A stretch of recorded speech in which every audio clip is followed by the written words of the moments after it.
Um, awesome. Welcome. I am so excited to be with you today. I am Reverend Cassandra Rae, the spiritual director of Center for Spiritual Living White Rock.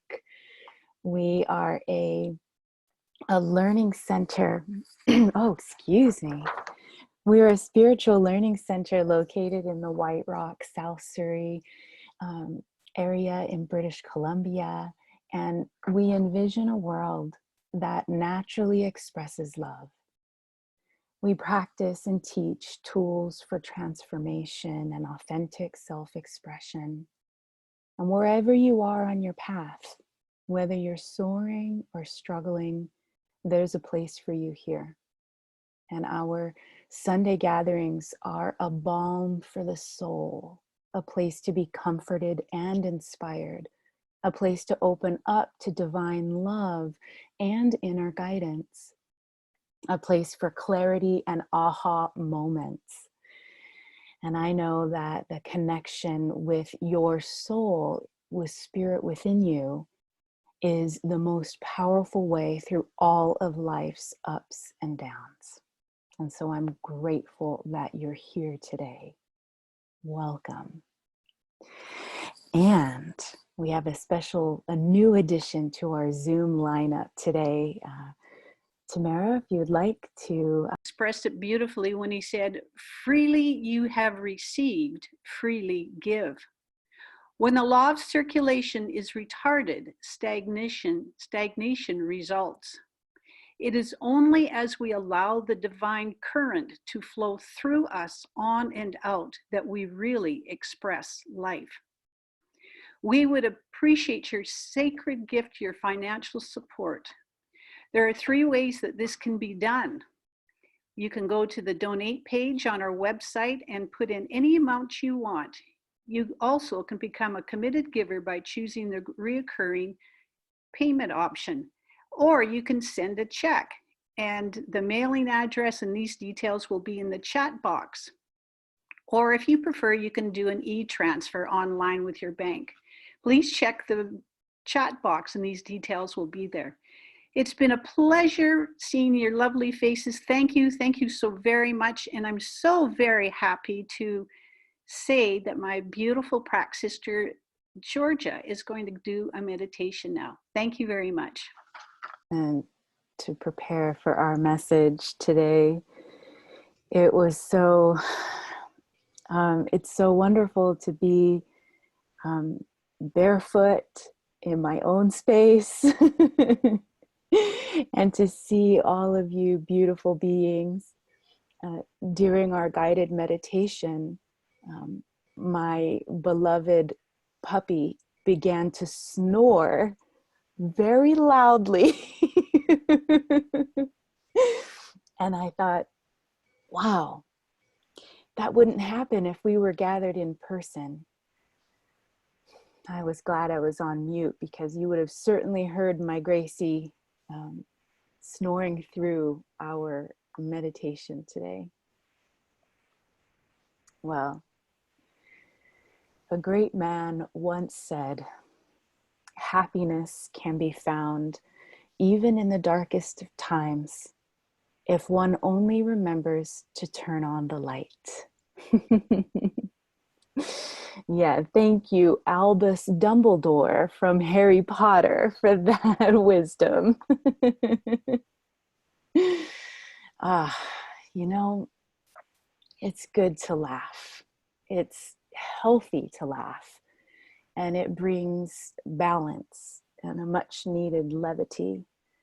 Especially right now, there can be a heaviness to our current conditions. And if even for a moment you can be in the energy of laughter, how important that is actually for sustaining you through this time. And one of my students, my wise students, asked me this past week in our last session of Foundations, she said, I see you working so hard. Are you having any fun? Are you also having fun making that time? And what a brilliant question. While I have been having fun, and even my work is fun, I hadn't actually realized that I'd been having fun. So this past week, I began a practice of taking notice of when I was having fun. I would say to myself, let the fun begin. And then I would turn on my favorite music and I would sing and dance. And I played Farkle with Will. I have to admit, it is fun to win. It's fun to play. And I relaxed on the couch with my dogs this week, of course. And so, as we begin today, I'm going to be asking you a series of questions. And so, I'm wondering, have you made space for fun? Are you making space for fun and for laughter? And if so, I invite you to also do this intentionally with your let the fun begin, if even only for a few minutes a day. As Georgia mentioned in the beautiful meditation, intention is extremely important for setting your trajectory. And so while I've also been having intentional fun this week, I've been very intentional with my spiritual practice. And who's to say having fun isn't part of my spiritual practice? But I wanted to also address that I wrote these talk titles and descriptions before we were quarantined, before we were in the circumstances that we're in now. And as we've been approaching this week of bright beginnings, I've been taking it into spiritual practice and asking, like, how do we turn toward bright beginnings in such a dark time? And the answer that came up is, a beginning isn't bright because it's happy, although it can be. It's bright because it's filled with the light of awareness and possibility. Because it's filled with the light of awareness and possibility. So, well then, we are in a very bright time. Because we are shining the light of awareness on so much right now. There's a lot that's ending, and that actually creates a lot of space for brand new beginnings. Our book of the month for April is called Broken Open by Elizabeth Lesser. And it's about how difficult times can help us grow. Yes, please. There's ample opportunity here for growth. And I want just to remind you that in our email that went out yesterday, there's a picture of the book with a link to a write-up about it. If you want to definitely look for more information, you can visit our website and click on our blog to check out Broken Open by Elizabeth Lesser. And here's what she says being broken open is, and I quote, "The process of surrendering to a time of great difficulty, allowing the pain to break us open, and then being reborn, stronger, wiser, and kinder." Wow. I like that idea of being stronger, wiser, and kinder. And that sounds like the process of spirit unfolding in life. And she has termed this process, she calls it the Phoenix process. And I want to go over it with you today because while there is so much uncertainty about when this will end, where we're going to be, where our jobs will be, where there's so much uncertainty, that is true.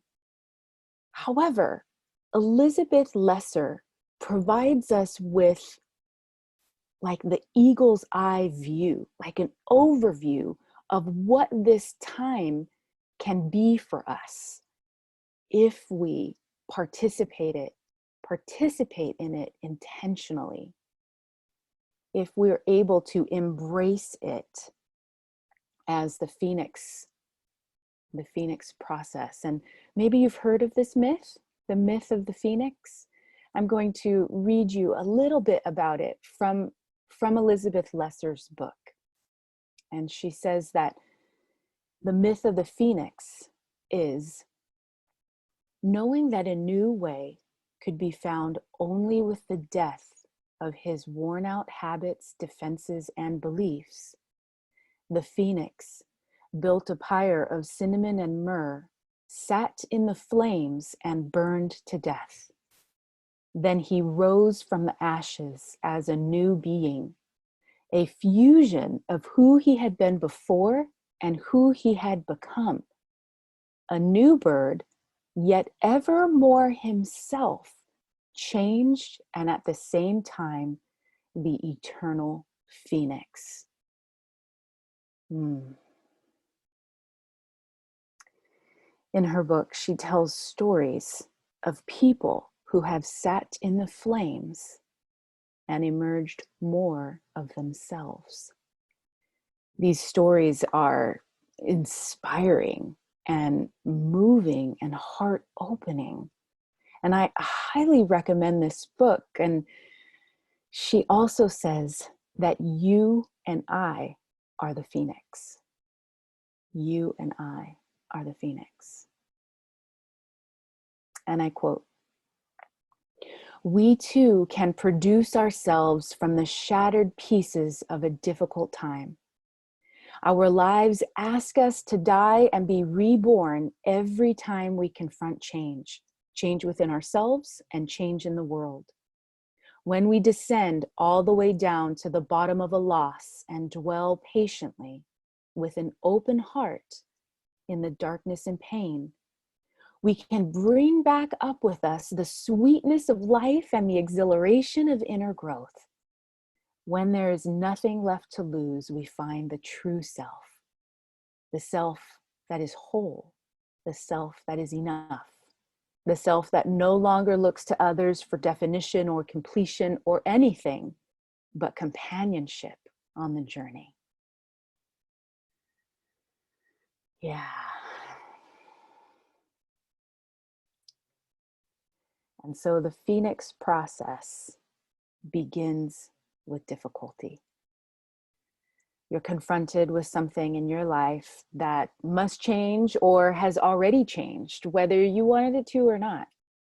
And this is when we become face to face with the reality of our current situation. So instead of fighting or resisting or pushing away, you sit down with it. And while shining the light of awareness can be uncomfortable, it also creates an opening for transformation. And in fact, the phoenix process can't even begin without your awareness. And this is where the spiritual practice of journaling comes in. And this is what I'm asking you to do this week, to journal every day. And we're going to go through, well, we've already started this discussion of what the phoenix process is. And at every step along the way, I ask you to journal. Because journaling is a gift that you give yourself. It helps to facilitate and deepen your awareness, your self-awareness, and therefore your transformational process. So I ask you to write.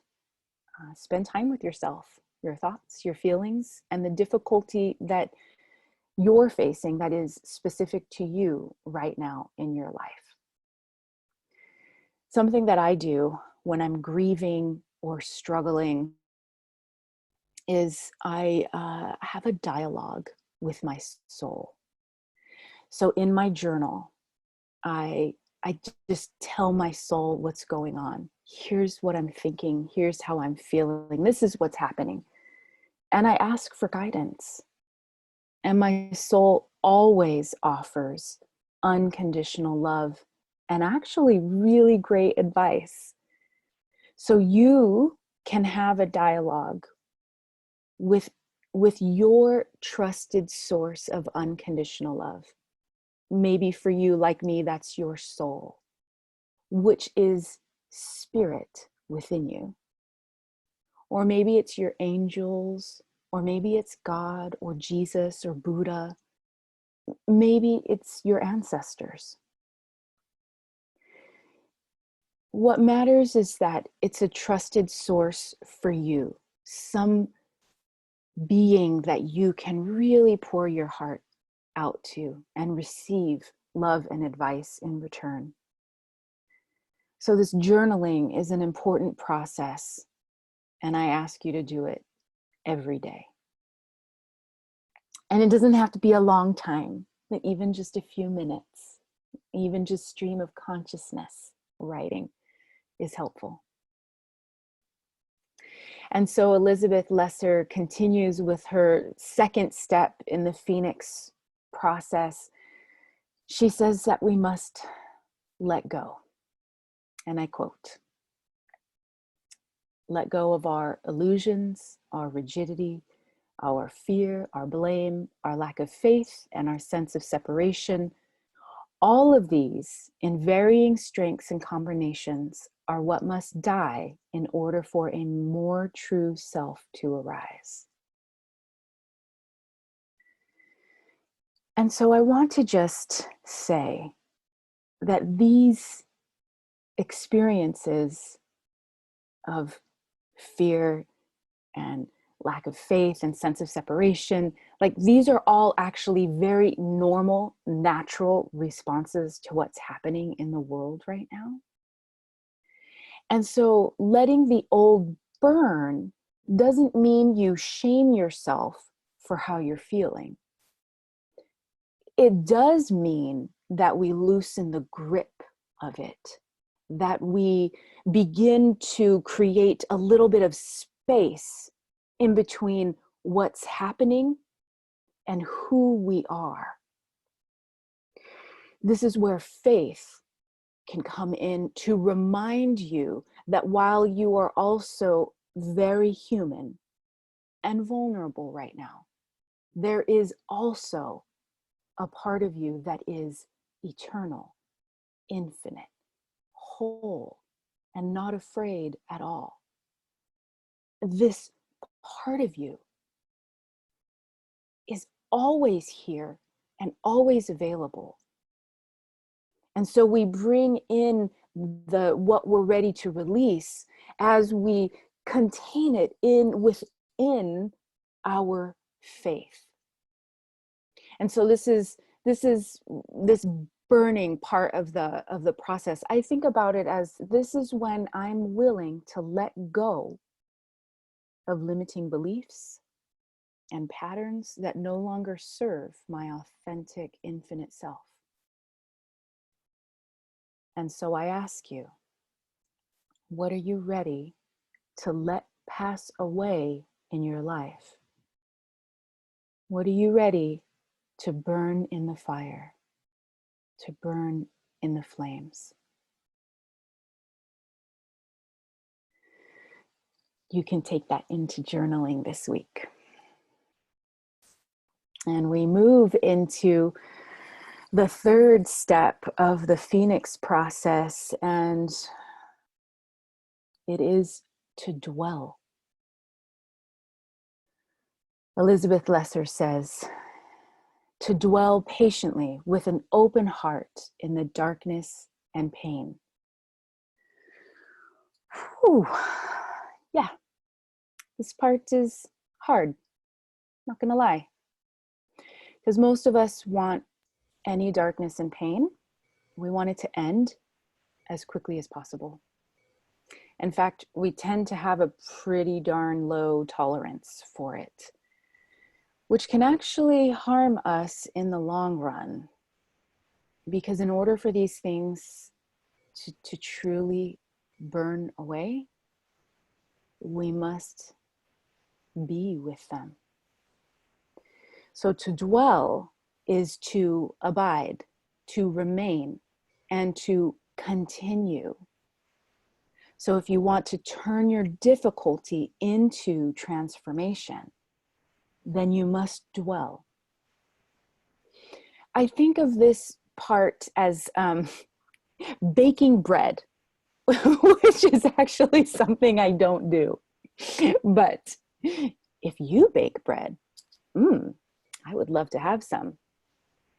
Okay, but back to what I meant by this is at this part in the Phoenix process, you have taken out the ingredients, you've put them on the counter, you've even mixed them all together.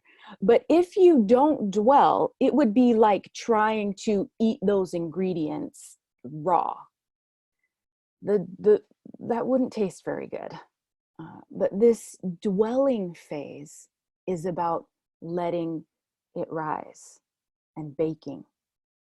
This is a more patient part of the process. And not only is it more patient, but you've transitioned from doing to being. This is challenging.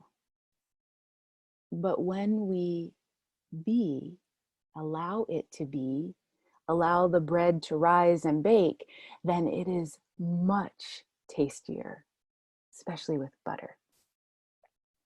Now, Ernest Holmes says, and I quote, "Now suppose there were at the center of the being of each one of us a clear channel to the infinite, which is forever pouring out through us in a unique way, because it never does two things alike, nor does it ever repeat itself."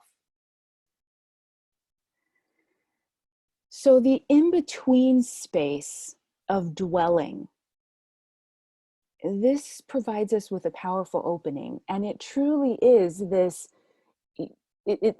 in-between space. You're no longer what you were, and you're not yet what you're becoming. You're right in between it.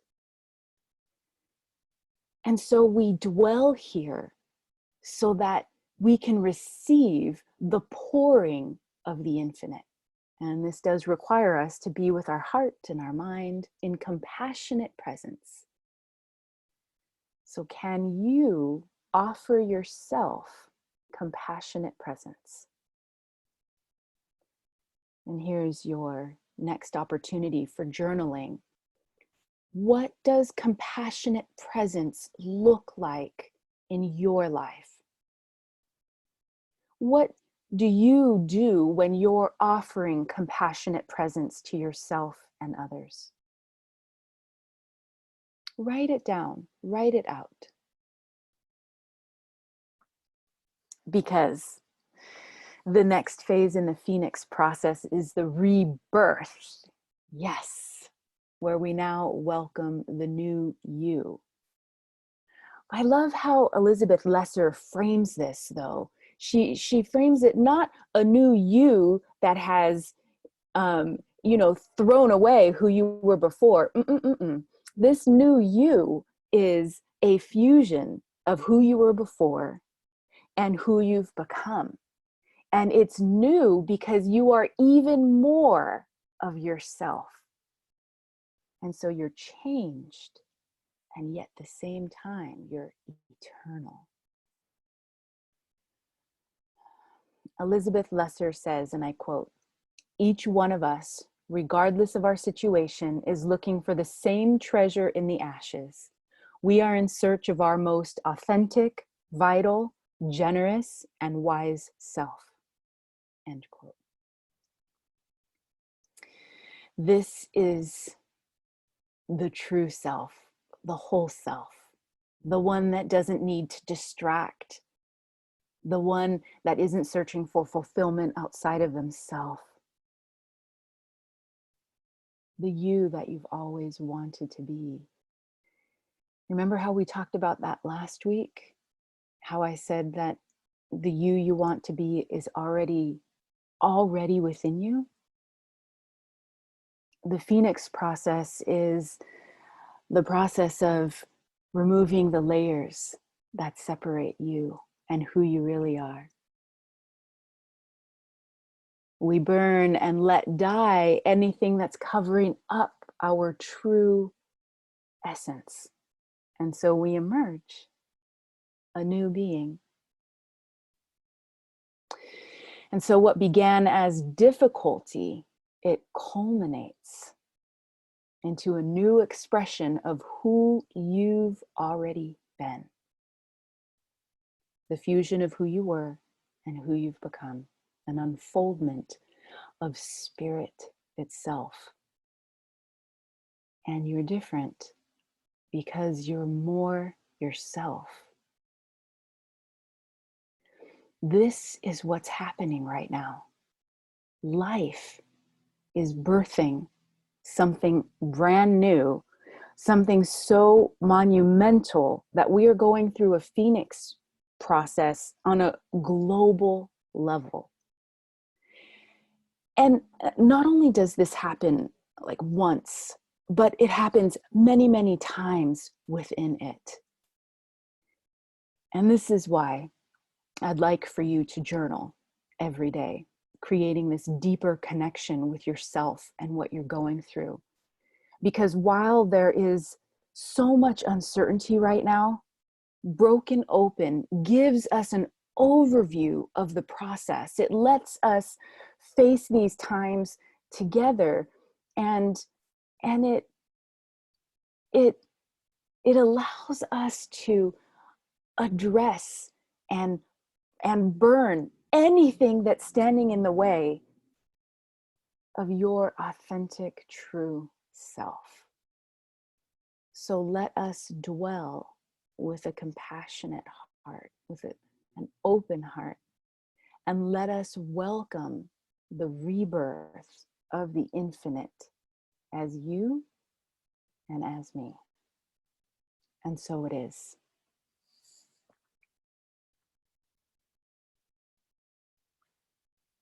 And so I invite you to close your eyes for a moment, or simply just turn your attention inward into that heart space.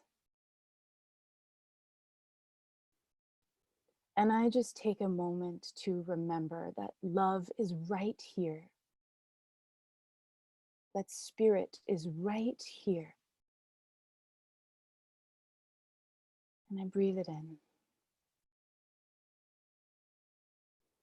I know that the source of all life everywhere, that there is only one power of creation, and that power is good, is harmony, is peace, is creative. And I remember that everyone and everything is an expression of this one power. And so I know that I am an expression of this infinite love. And so I align myself with this truth, opening my heart, recognizing that as I open and receive, that I am a channel of this creative power. As I know this of myself this day, I know this of each and every one here, joining me in consciousness in this moment, that there is a great deal of power to create right here. That no matter the circumstance, that there is a power for good that we can use, that can use us. And so what I know of this day, of this time, of this moment, is that it is filled and infused with love, that each one is guided in this sacred path of becoming. There is a path set out for each one of us that is supporting the highest and best. And that right now, this day, there is an opening to be present, to be compassion, to be love, to be care and nurturing. And what I know is that this love and care, that it heals and transforms. And that there is an opportunity for the authentic self to come forward, that many, many layers are being burned away, that old habits, old patterns no longer have the power to stop, to hinder, to shrink anyone and anything. And so in this moment, I recognize that the fullness of God being right here has no limit. And so there is health, there is healing, there is wholeness, there is hope, there is faith, there is peace. And so, of course, I am grateful. I let go of fear, and I am grateful for the love and the care, for the connection, for community, for being in this together, for dwelling together in this space in order to be spirit, in order to be what each one is called to become. An even more powerful and brilliant expression of spirit.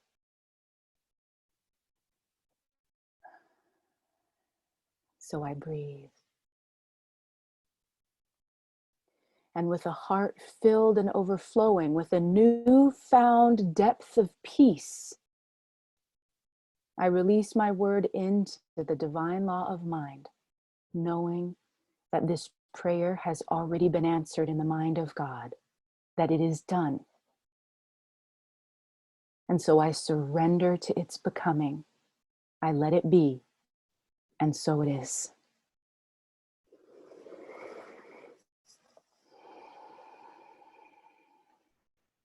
And so here today, I would love, was there anything else, anything I missed, team, that needed to be open up the lines and we can all say hello, and anybody's welcome to stay after and chat and say hello.